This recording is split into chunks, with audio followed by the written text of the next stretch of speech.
Don Shira, how are you? I'm good, how are you? I'm okay.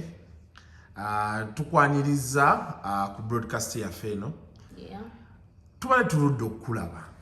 Tusemba kulaba oli America ojoga ne twebuuza nti kiki buli wembeera mba njoga just nti gwe olwawo buli kundaba but buli wembeera people know me ng'omuntu entertainment omujozi si mujozi omukubi w'abantu omuli wa ssente. Yeah. Naddamu okulaba ng'oli Kampala okoze party ekisooka nze omu ku bantu bo ne ŋŋamba Shira mukoze party temumpise management gy'olina okublaminga ku guest list. Ate ka management eriko bantu bange bantu bondoza baatunulamu balasike giyonga eri bize ne batampita ne batakuyita. Now I think it's from that party where everything falls apart from. Yeah. Ndaba social media videos nyingi, statements na bichi, and people want to hear your side of the story. Definitely. What exactly is going on between you and Speaker Apartments? I would say exactly nga bwe mulaba ebirollinga mulimu ebituufu mulimu ebifu. Of course each side ina side of their story.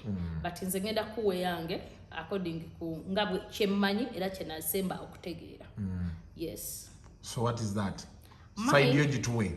Mine najja Uganda nganya ne checkinga in mu apartment eyo nga mukaaga December 2020. Nembeera wera nga resident nainawo rooms bili, one for me and one for my friend. We live together ne tubeerawo mu mirembe. On 24th nenkuza birthday ya mwala wange sweet 13 Britney. Night eyavaawo ku 24th nga pate maze okugwa ne batubba. Somebody broke into our room, like my room, ne banziba. By breaking in, you mean yakozesa forceful entry like burglar, oba nti mwali mwebase muli munda mu room n'ayingira n'abateeka ku gun point? Omuntu ayinza obutakitegeera bulungi.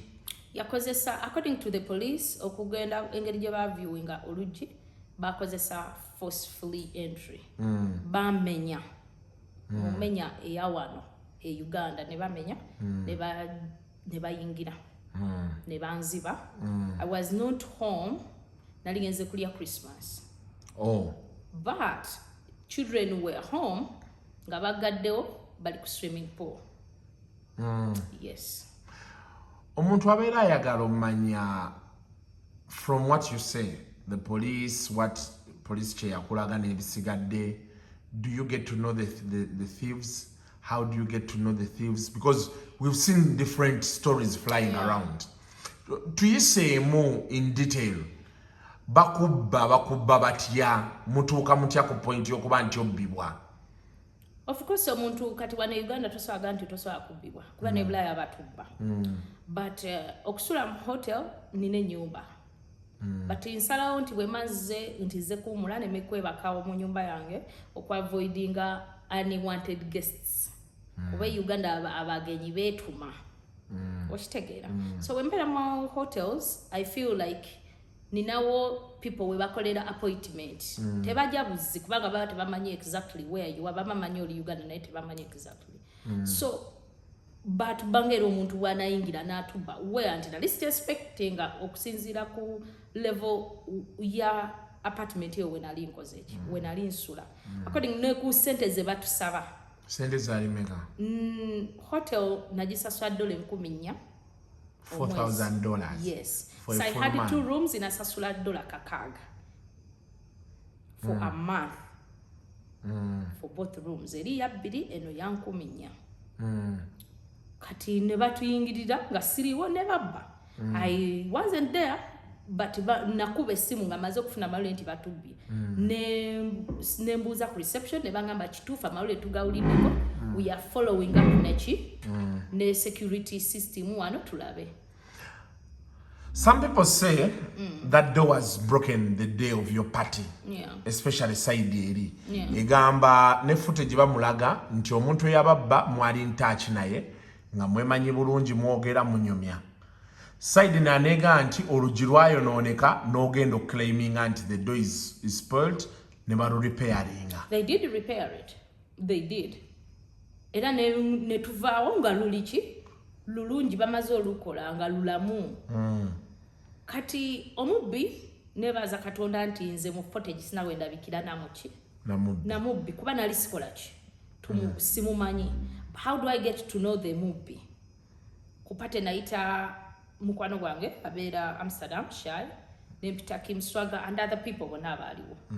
Tuba tuli mupate ekuta akati abaana banyumirwa because it was for the children. So these are family members, Kim and all that. Nga Kim aleta omuntu angamba this is somebody angambye neighbor ayagala kujoining a party. Can I let him in?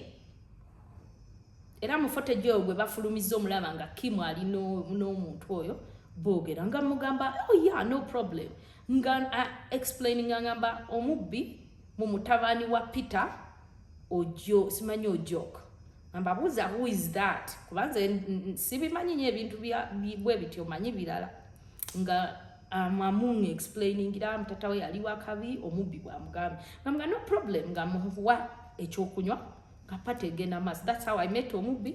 That's how when assemble mulaba ebyaddako nadamu biraba mu footage enkeera sawa 10 n'ekitundu nga batulaga kwagamba bwe naveri mu gye batuyita nti batubbye najja ne bandaga ne batwala mu footage room ne bangamba omuntu ono wammwe wa family yammwe ne bagamba no simukola ki simumanyi ne bambuuza okakasa ne bagamba yes I don't know the person ne bamundaga ku footage ne bagamba I don't know the person at all.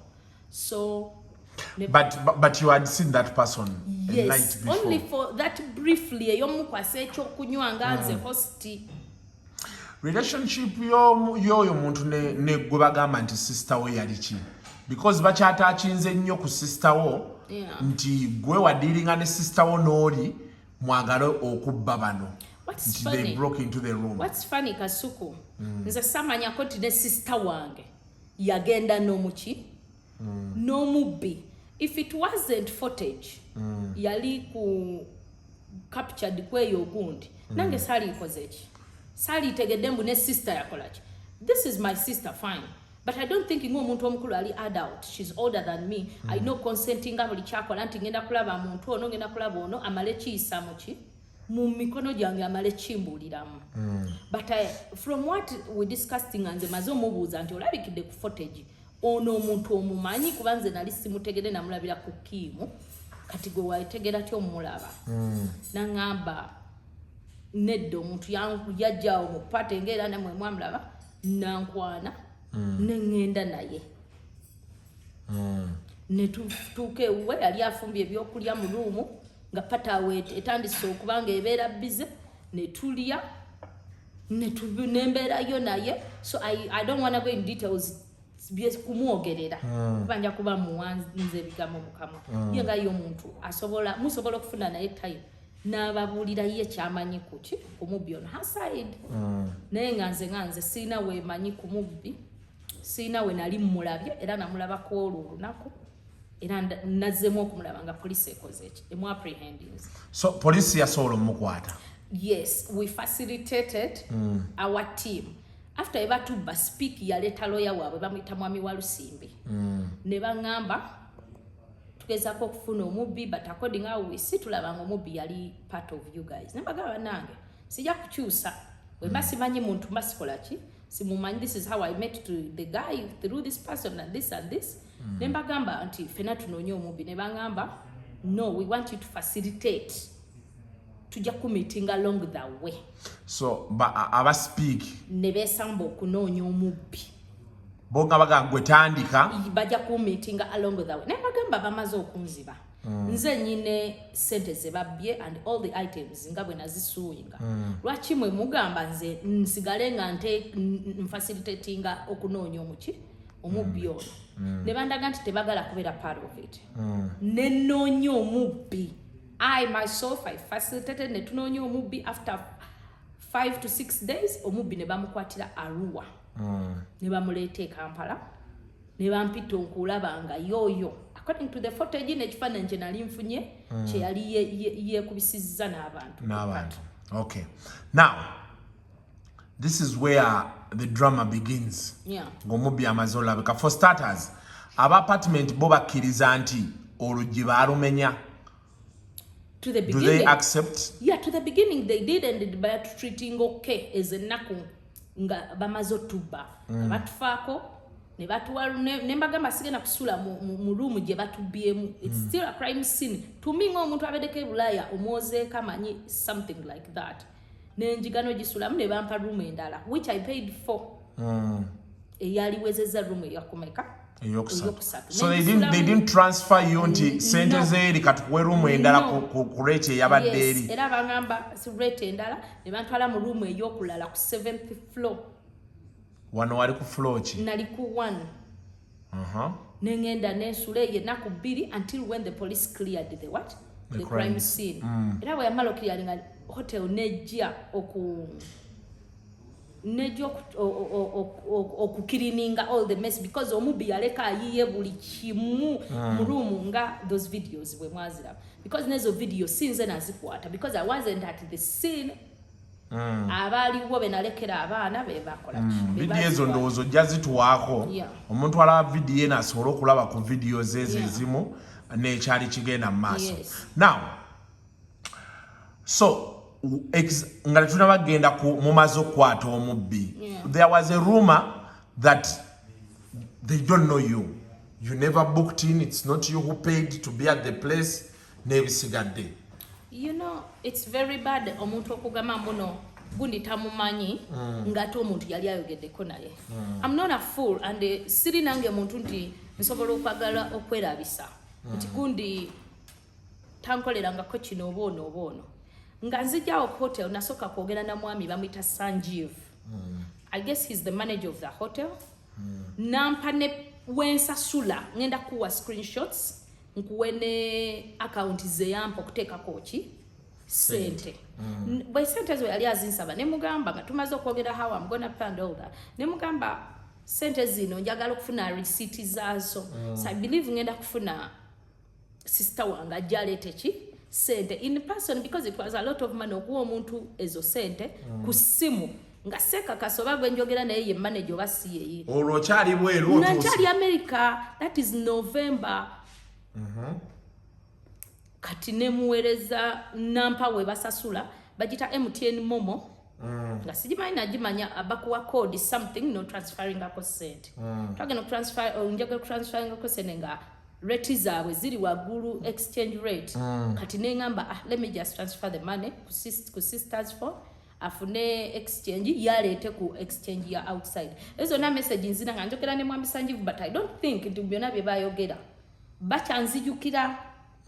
Era we najjaawo nakola transaction yasembawo from my account to Speaker Apartments account using my Zella Events business account ya $4,000 nze gwe batamanyi ba accepting a transaction from my account to their what? To their account. So that was like dumb of the people to just not think nti nasasula na debit card.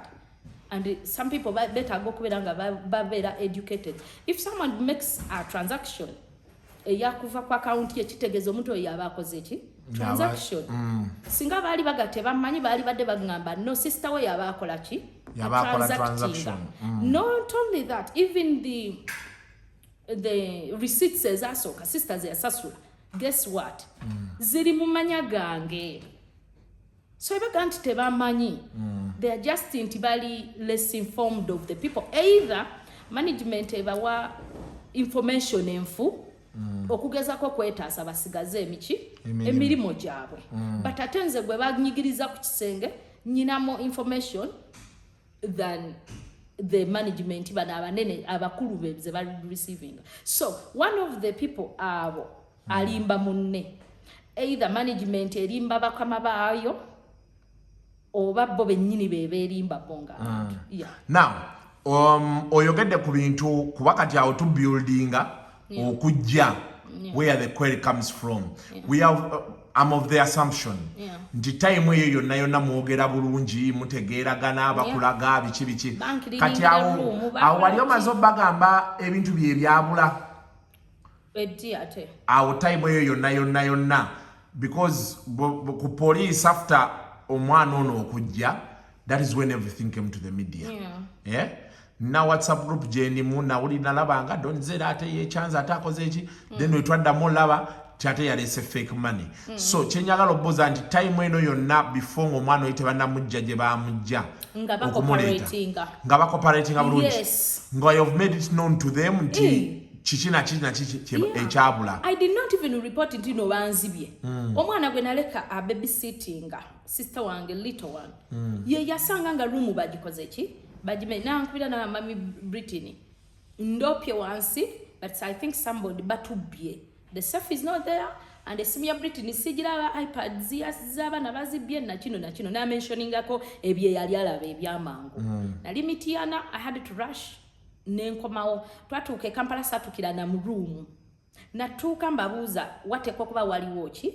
footage of the thief ne bantuukiza mu room ne identify nati oyo ye gundi simumanyi but yabaddeko ne gundi nenkubirirawo Kimswaga ne mga Kim there is one person gwenda ba mu footage gwe wamunda z'ekiro how do you know that person Kim nangamba Doni omusajja namusanzawo mu lobby nangamba mutabani wa Peter Ojoka ni biki nange ne mukola ki ne muyingiza mu pati we went from there speak mweze naku ze tubaddewo nga batulaga nti everything tuli ku same page olunaku lwatukale nalina okuchecking out lwe nalina okuyongera ye ennaku zange I was supposed to leave okuddayo kuba abana baali baddamu okusoma nengamba sigenda kugenda kuba guno musango guddewo if I leave nja kuba nga dduse nenkubira those managers after nga 2 days zigenda kubulayo eza check out nembagamba I want to extend my stay for 1 more week ndabe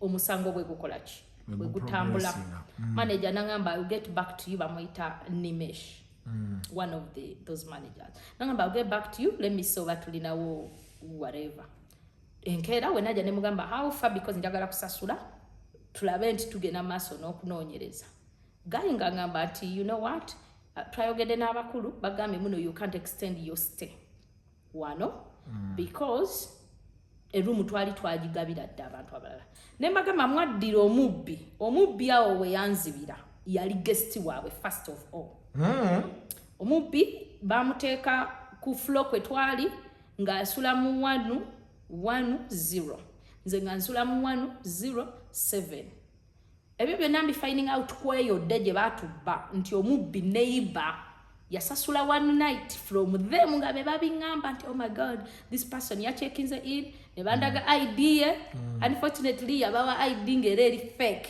n'abali mambo he's from Kenya whereby he wasn't even from Kenya he was just a disvayaye kati gomanyo nti yaita va Kenya but because I saw the ID a person ali mu kifaananyi kya ID is not the person eyali ku party but bo bamuchecking in with just a copy of obakandaga muntu ka street nga tebamaze tebatekinga time kutunulira muntu kitegeera kwanza kasiku wenva bulaya munzija kusula mu 5 star oba any big hotel take time of verifying my identity newe mangena kola transaction making sure credit card yenkuwa emachinga ne ID gye ofunye oleme kutekinga transactions ziri fake from people nga tebifaanagana okitegeera they did not do that oli client waabwe nange ndi client abantu bujjo besanga mu nnyonyi nakola omukwano n'omuntu ne bafuuka bamukwano era omubbi oyo yakola ku bantu bange omukwano abatiimu najja mu pati kuba yali neighbor nze I didn't know era nange nabirabira muki mu footage if it wasn't footage nange nalibadde green as they were but I was very shocked okulabanga bangamba tosobola kwongezayo kusula wano biki even when they knew nti omubbi bamulina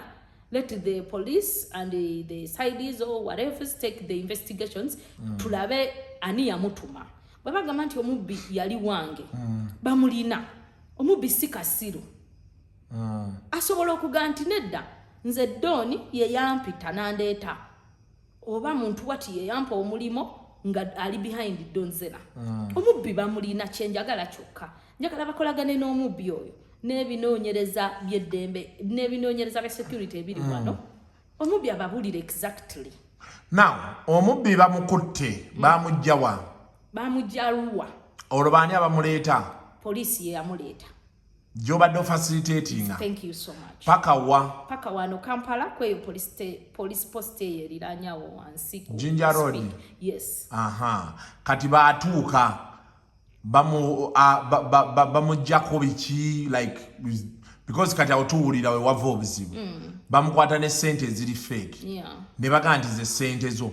Kuba bakuyita okw-identifying ebintu. Yeah. I think. Yeah. N'olaba ebintu nga ebibyo abiyina. N'ate ssente n'ogamba sizeezizo. Yes. Because it wasn't. How is that possible? Tuyisemu eyo process olwo atuuse bakkubidde. Baatuyita ng'omubbi bamaze omufuna bamuleeta mbu kiro. Ku makya ffenna ne tujja abasipiiki naffe. Ne babuuza security nti yono yabadde mu footage nti yes. Ye nange ne bambuuza yoyo nti yoyo gwe n'alabe kuba nze nali mulabidde mu footage. Then after bandaga ebintu bye baali bamukutte nabyo ne bangamba can you identify ebibyo? Mu bintu bye so bamukwata n'ebintu bingi. Yeah.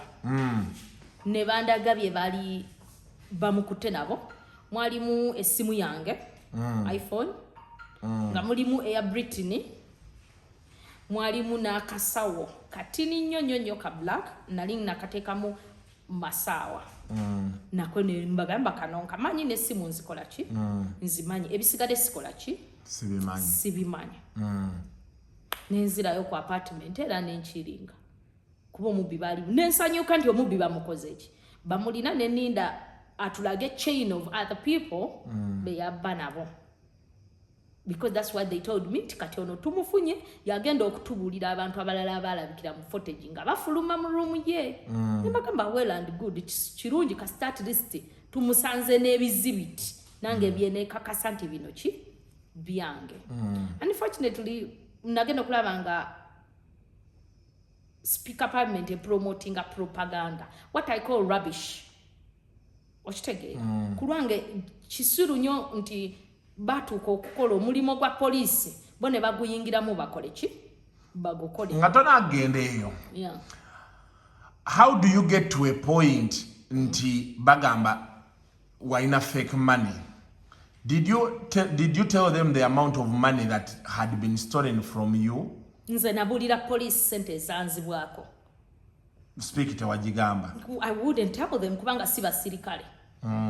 Nze omulimu gwange gwali bakola statement yange ewa ku police n'aba lawyers bange.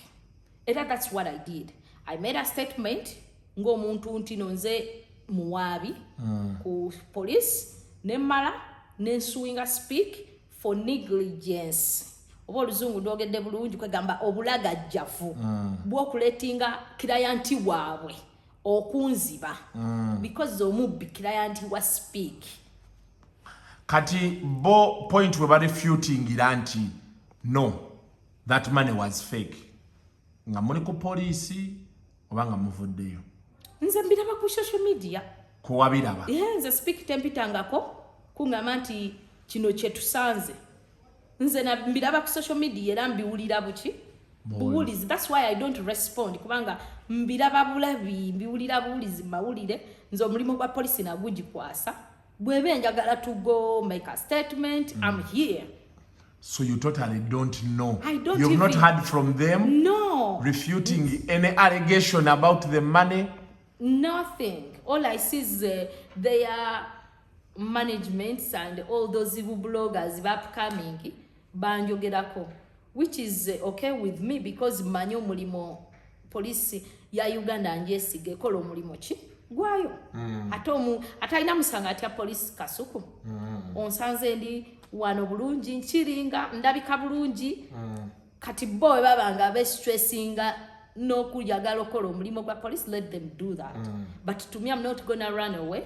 I'm gonna stay here. And all those rumors imbu ngenda kudduka ngenda kulaga basigenda kudduka kuba mmanyi kyenjogerako nkirinako ki obukakafu. Naye donishira waliwo abantu abavuddeyo gamba nti emitwalo gya $8 akasente nga kaba kangi wakalina mu ruumu ndabika bulungi oba nti okipise mu oba ndabika bubi tusifaanana mitwalo 8 Kasuku.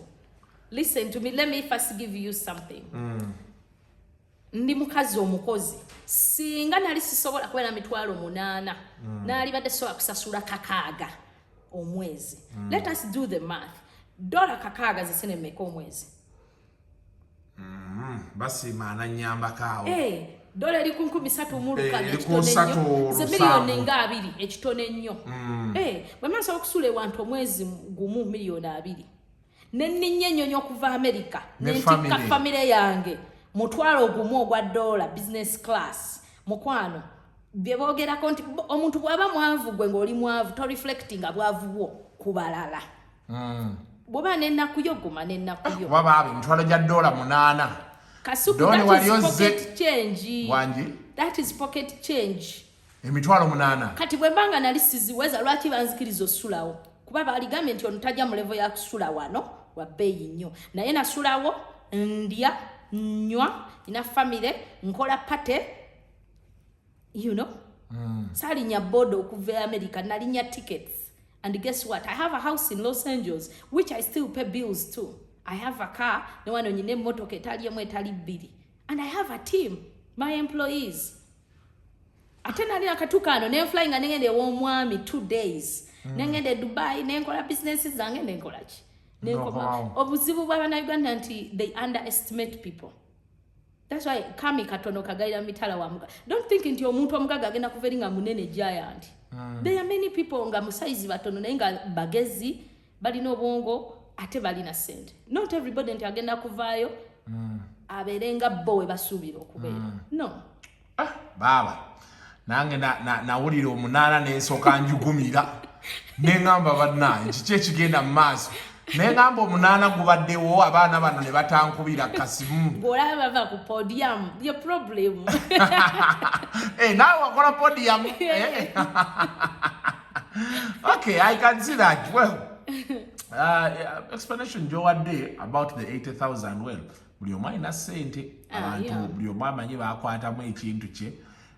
Ate Kasuku n'ekirala kye njagala okiralifayinga banzi ba Christmas. Whereby banks were closed until a certain period of time.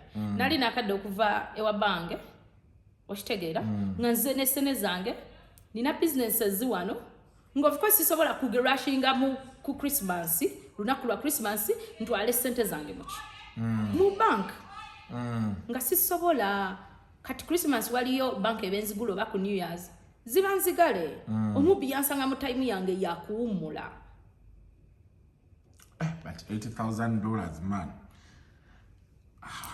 Sente ntono nnyo ku bantu. Abeera kubye nnyo. Abeera nzibye nnyo.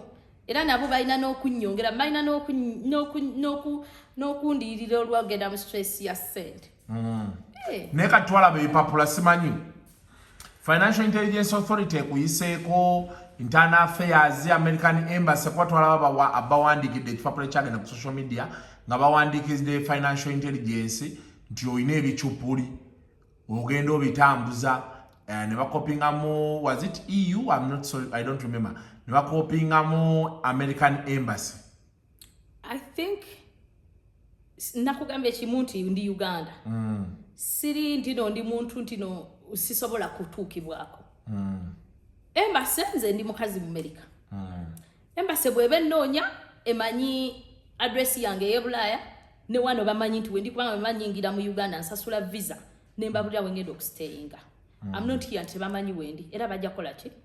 Of course bwe babba passports I had to report to the embassy so that bankolera ki. Passport zaali mu bintu bye baatwala. Zaali mu safe. Kati era I believe nti embassy okumpa ssente ajja kusooka embuuza akana n'akataano. I mean okumpa passport. So kitegeera. I'm not scared of the embassy because I'm not a criminal. They have to admit they made a mistake. They did not reaching their goals of what we expected. And they sit down and bagamba omanyi doni kino dano kuba walalala. Tebalina kuba walala kubanze siri mu kuba walalala. I'm not running like a headless chicken ku social media about what they stole from me because manya mateeka wegali. And I'm not gonna go mad over things like that. Inga manyi omubbi tumulina. Nze manyi having a thief egenda tutuusa ku climax ya their allegations. You know? Abantu abasinga baali basuubira nti balina wandibadde wavaayo dda kuba weekola ebintu ku social media awo n'otabuka ne tugaa nti ye bannange nga kitabuse. You know what? Mulimu lwe tubeera nga tuli serious ku bintu ebimu. Mulimu lwe tubeera nga tuli mu kwesanyusaamu ng'abaki ng'abantu. So bwe tubeera nga ensonga za serious, of course I'm gonna act serious because I have a team of people abambulira nti kati kino nina ba lawyers, very professional lawyers. I have friends, I have families abangamba doni kino tukikwate wetu kino tulate wetu. That's why ndi confident, you know? About everything. Yeah. Okay, nga tuwunzika. What is your next course of action? My next course of action, of course, I'm gonna let my lawyers handle everything with the good police. Bakenda be handling either in court, either to testify against somebody, either of what. I'll be here. What are the omusango naye mu kooti? Of course, nze nasuinga era egubanga omusango gwena waabwe. Oh, so you sued first? I sued first. Have they sued you? I don't know. Waliyo omusango n'ogukwabiddwa ku police n'ekuyita? Nothing. I haven't been summoned by anybody. Yeah. But if they do, I will probably respond. Ogendeyo. Ngendeyo. So togenda kudduka anytime. Kibaba bamanya babere bagumu ngo ngembwe eri ku mauledi babere bagumu ndi wendi. Why should I run? Yeah. Nga tuwunzika ekibuzo ekisembayo musajja wange omuwulizaako. Musajja wonki big guy. Ebizibu bimugwira obiwulira omunaana ogwo ne wandimuwaddeyo ogumu n'atandikirawo. Problem nti tuli busy struggle tugenda mu kalulu tuli busy.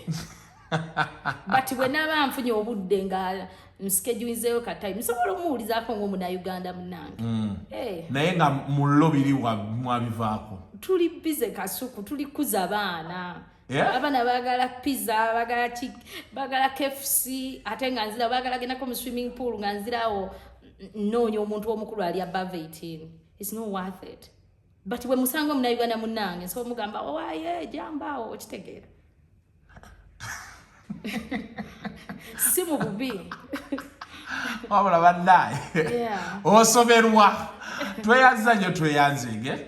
Katusabe you get to the bottom of this and of course an amiable solution is reached to see how you can recover your money and the property you say you lost. Yeah. Bera bulungi. Thank you.